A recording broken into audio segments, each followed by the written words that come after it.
Welcome to Sakshi education. ఈ మధ్య కాలంలో నోటిఫికేషన్లు వస్తాయని, లేకపోతే నెక్స్ట్ ఇయర్ వచ్చే నోటిఫికేషన్స్ గురించి ఎదురు చూస్తుంటారు. జనరల్గా కాంపిటేటివ్ ఎగ్జామ్స్కి ప్రిపేర్ అవుతున్న వాళ్ళ సంఖ్య కూడా రోజు రోజుకి పెరుగుతున్నది.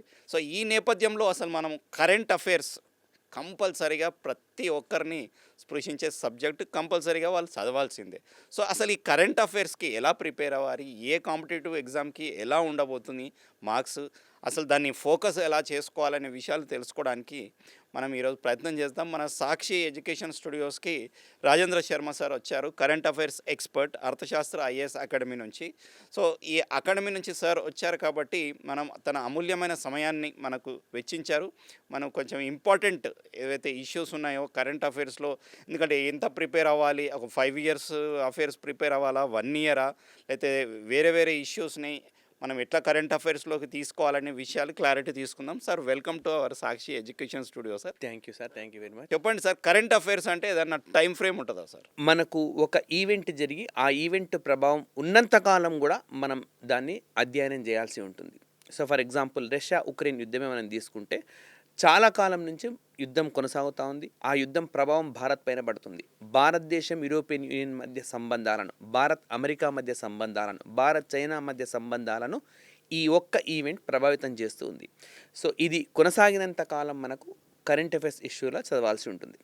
అలాగే కొన్ని ఈవెంట్స్ ఉంటాయి మనకు 1 ఇయర్ ఆర్ 1.5 ఇయర్ దాటిన తరువాత మనకు పెద్దగా వాటిపైన ఫోకస్ చేయాల్సిన అవసరం అయితే ఉండదు. లైక్ 1 ఇయర్ కిందట మనకు ఫర్ ఎగ్జాంపుల్ మహాత్మా గాంధీ గారి విగ్రహాన్ని చైనాలో ఆవిష్కరించారు, రవీంద్రనాథ్ ఠాగూర్ గారి విగ్రహం చైనాలో ఆవిష్కరించారు. సో ఇంకా అది ఈవెంట్ అయిపోయింది, దాని గురించి పెద్దగా ప్రశ్న తలెత్తదు. అలాగే కొన్ని ఈవెంట్స్ మరొకసారి ఏదైనా ప్రభావం చూపెట్టవచ్చు. దానికి మీకు ఒక ఎగ్జాంపుల్ చెప్తాను. సో జర్మనీలో మనకు హైడ్రోజన్ రైలును ఆవిష్కరించినారు, తాజాగా భారతదేశంలో ఆవిష్కరించబోతున్నారు. సో ఈ నేపథ్యంలో మళ్ళీ అడగవచ్చు, ప్రపంచంలో మొదటిసారిగా మనకు ఏ దేశంలో ఈ హైడ్రోజన్ రైలు ఇంట్రడ్యూస్ చేశారని. అంటే ఇప్పుడున్న ఈవెంట్కి అదొక లింక్ అన్నమాట.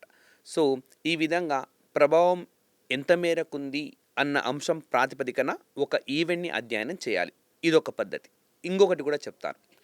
మన తెలుగు స్టేట్స్లో లేదా ఎక్కడైనా సరే బ్యాక్ టు బ్యాక్ ఎగ్జామ్స్ ఉన్నాయనుకోండి. లైక్ ఫర్ ఎగ్జాంపుల్ ఒక ఎగ్జామినేషన్ మనకు November 1 నాడు ఉంది, ఒక ఎగ్జామ్ December 1 నాడు ఉంది.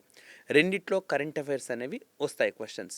సో ఇప్పుడు November 1 నాడు జరిగే ఎగ్జామినేషన్లో ఒక 9 months తీసుకున్నాడు అనుకోండి, మళ్ళీ అవే క్వశ్చన్స్ December 1 నాడు జరిగే ఎగ్జామినేషన్ అడగడు. అప్పుడు వాడి క్వశ్చన్స్ అడగడానికి కంటెంట్ కావాలి.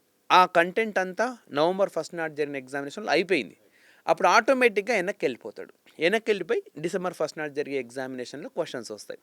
ఇప్పుడు January 1 నాడు మళ్ళొక ఎగ్జామ్ వచ్చింది, అప్పుడు ఇంకా కంటెంట్ అవసరం అవుతుంది, అప్పుడు ఇంకా వెనక్కి వెళ్తాడు.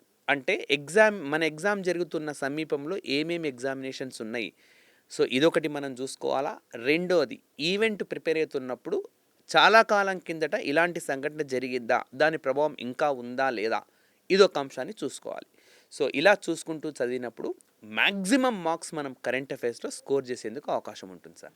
Okay sir. సరే, ఇప్పుడు కరెంట్ అఫైర్స్ అనేది మీరు ఒక సబ్జెక్టు, ఒక స్టిపులేటెడ్ టైం అని అనిపించవచ్చు, but according to various issues అది ఇంకా కొంచెం బియాండ్ కూడా వెళ్తున్నది అంటున్నారు.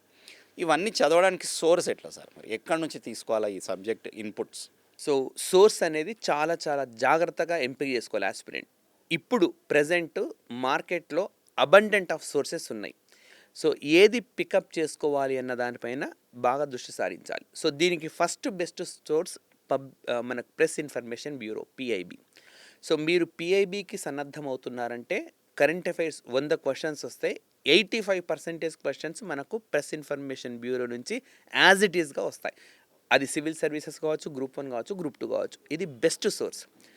కాకపోతే దీంట్లో ప్రాబ్లమ్స్ ఏమున్నాయి మనకు, ఎందుకంటే మనం కేవలం వన్ సైడ్ కాకుండా సెకండ్ సైడ్ కూడా చూద్దాం. ఇది ఒక ఛాలెంజ్ అనమాట, ప్రాబ్లం అనొద్దు, సో ఛాలెంజ్. సో ఇదేంటంటే కంటెంట్ ప్రెస్ ఇన్ఫర్మేషన్ బ్యూరోలో ఇంగ్లీష్లో ఉంటుంది, తెలుగులో కూడా ఉంటుంది, బట్ ట్రాన్స్లేషన్ ఎర్రర్స్ చాలా ఉంటాయి.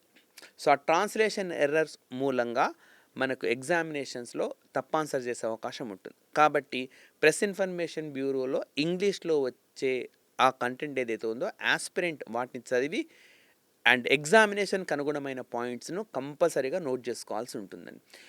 ఇది బెస్ట్ సోర్స్ మనకు press information bureau. Apart from this Hindu paper. So Hindu paper editorial analysis కానీ దీంట్లో కూడా మనకు చాలా ఇన్ఫర్మేషన్ విశ్లేషణాత్మకంగా లభిస్తుంది. సో ఇవి కాకుండా రీజనల్ కరెంట్ అఫైర్స్ కోసం ఏదైనా ఒక న్యూస్ పేపర్ అండ్ ఒక మ్యాగజైన్ ఆస్పిరెంట్స్ కంపల్సరీగా ఫాలో కావాల్సి ఉంటుంది. సో ఇలా కనీసంగా రోజుకు 4 to 5 hours aspirant current affairs కోసం కంపల్సరీగా వెచ్చించాలి. 2 గంటల షెడ్యూల్ ఉంటే కంపల్సరీ 4 గంటలు పెట్టుకోవాలి. 4-5 గంటలు మనకు, ఎందుకంటే ఇవన్నీ కూడా సేకరించుకోవాలి కదా మనకు ప్రెస్ ఇన్ఫర్మేషన్ బ్యూరో నుంచి. కానీ దాంట్లో మీకు ఒక 5 పాయింట్స్ వస్తాయి ఒక ఇష్యూ నుంచి అనుకుంటే ప్రాబబ్లీ ఒక 5-6 పేజీలు చదవాల్సి ఉంటుంది. సో బాగా స్పెండ్ చేయాల్సి ఉంటుంది. కాకపోతే ఇప్పుడు వచ్చిన టెక్నాలజీ మూలంగా సో దాన్ని కొంచెం వాళ్ళు తేలిగ్గా చేసుకునేందుకు అవకాశం ఉంటుంది. కరెంట్ అఫైర్స్, జనరల్ స్టడీస్ దీన్ని 2 ఎట్లా అనుసంధానం చేసుకోవచ్చు? So current affairs, general studies అనేవి 2 కూడా ఎగ్జామినేషన్లో అత్యంత ప్రభావితం చూపే అంశాలు. సో మనకు బయట ఒక ఈవెంట్ జరుగుతూ ఉంది అని అంటే ఆ పేరెంట్ సబ్జెక్ట్లోకి ఆస్పిరెంట్ వెళ్ళాల్సి ఉంటుంది. లైక్ ఫర్ ఎగ్జాంపుల్ ఇప్పుడు మనకు బడ్జెట్ ప్రవేశపెడుతున్నారనుకోండి. సో కేవలం బడ్జెట్ ప్రవేశపెట్టారని చదవకుండా బడ్జెట్కి సంబంధించి రాజ్యాంగంలో ఏం పేర్కొన్నారు, ఏ ఆర్టికల్ ప్రకారం ఇంట్రడ్యూస్ చేస్తారు, బడ్జెట్ ప్రొవిజన్స్ ఏముంటాయి అనేది పాలిటిక్స్ అవుతాం. ఎట్ ద సేమ్ టైం బడ్జెట్లో మనకు రకరకాల ఎక్స్పెండిచర్లు, రకరకాల గణాంకాలు చూపిస్తారు. సో అవన్నీ ఎకానమీలో ఏ విధంగా ఉంటాయి. లైక్ ఫర్ ఎగ్జాంపుల్ బడ్జెట్లో ఫిజికల్ డెఫిసిట్ అంటాడు, రెవెన్యూ డెఫిసిట్ అంటాడు. సో మరి ఇవేంటి, ఇవి భారతదేశంలో ఎప్పటి నుంచి ఉన్నాయి, వీటికి సంబంధించిన కమిటీస్ ఏమున్నాయి. ఇటు like for example physical deficit control చేయాలని చెప్పి మనకి ఏ కమిటీ సూచించింది, అట్లా నేరుగా అడిగేస్తారనమాట. అంటే ఒక ఈవెంట్ అనేది జరుగుతూ ఉన్నప్పుడు ఆ ఈవెంట్కి సంబంధించిన అంశాలను లోతుగా అధ్యయనం చేయాల్సి ఉంటుంది. జనరల్ స్టడీస్లో కూడా వెళ్ళాలి. మనకు రీసెంట్గా అంటే 2026లో కండక్ట్ చేసిన యూపీఎస్సీ ప్రిలిమ్స్ ఎగ్జామినేషన్లో స్పష్టంగా రిఫ్లెక్ట్ అయిందనమాట. వాడు ఒక ఈవెంట్ తీసుకొని ఈవెంట్లోంచి జనరల్ స్టడీస్లోకి వెళ్ళిపోయినాడు, ఇంక్లూడింగ్ హిస్టరీ. సో చాలామంది హిస్టరీ అంటే గతించిన కాలం కదా, అయిపోయింది కదా అనుకుంటారు. సో అందులో కూడా కరెంట్ ఇష్యూస్ని, కరెంట్ సబ్జెక్ట్ మూలాలని వెతికి మరీ క్వశ్చన్స్ అడిగాడు. అంటే మీరు జనరల్ స్టడీస్ ప్రిపేర్ అవ్వాలన్నా కరెంట్ అఫైర్స్ నుంచి లింక్ చేసుకుంటూ ఉండాలి. కరెంట్ అఫైర్స్ ఎట్లాగూ చదవాల్సిందే. అంటే పోటీ పరీక్షల జయాపజయాల్లో నేడు అత్యంత కీలక పాత్ర పోషించేది ఏదంటే కరెంట్ అఫైర్స్ అని చెప్పొచ్చు. అన్నిట్లో సార్, అంటే కరెంట్ అఫైర్స్ ప్లస్ జనరల్ స్టడీస్లో జనరల్ నాలెడ్జ్ వేరేగా చూడాలన్నా సార్, ఎట్లా దాన్ని మనం దాంట్లోకి రిలేట్ చేసుకోవాలి? ఇది మనం ఏ ఎగ్జామినేషన్ రాస్తున్నాము అన్న అంశం ఆధారపడి ఉంటుంది. యూపీఎస్సీలో అయితే జనరల్ నాలెడ్జ్కి అంత ప్రాధాన్యం అయితే ఇవ్వడం లేదు. బట్ గ్రూప్స్ ఎగ్జామినేషన్ అండ్ గ్రూప్స్తో పాటు మనకు ఎస్ఐ కానీ లేకపోతే స్టాఫ్ సెలక్షన్ కమిషన్ ఇలాంటి ఎగ్జామినేషన్స్లో జీకే పైన కూడా ఫోకస్ చేస్తూ ఉన్నాడు.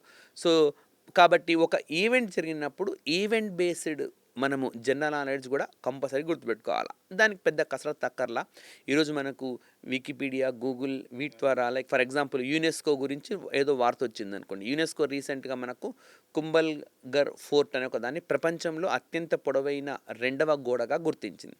ఈ సందర్భంగా ఏమడగవచ్చు, యునెస్కో హెడ్ క్వార్టర్ ఎక్కడుంది, యునెస్కోని ఎప్పుడు ఎస్టాబ్లిష్ చేసినారు. సో ఇట్లాంటివి స్టాక్ అనమాట, ఎప్పటికీ మారవివి. సో అట్లాంటివి అయితే UPSC point of view civils మాత్రమే సన్నద్ధమయ్యే అభ్యర్థులకు జీకే పెద్దగా ఫోకస్ చేయాల్సిన అవసరం లేదు. కానీ అదర్ దాన్ సివిల్ సర్వీసెస్ మీరు గ్రూప్ 1 ప్రిపేర్ అయినా, గ్రూప్ 2 ప్రిపేర్ అయినా ఖచ్చితంగా క్వశ్చన్స్ అడుగుతాం. మన తెలంగాణ పబ్లిక్ సర్వీస్ కమిషన్లో జరిగిన గ్రూప్ 1లో father of green revolution, father of ఇట్లాంటి క్వశ్చన్స్ కూడా అడుగుతూ ఉంటారు. ఇవి స్టాక్ ఇష్యూస్ అనమాట. ఇవి కంపల్సరీగా అధ్యయనం చేస్తూ ఉండాల్సిందే.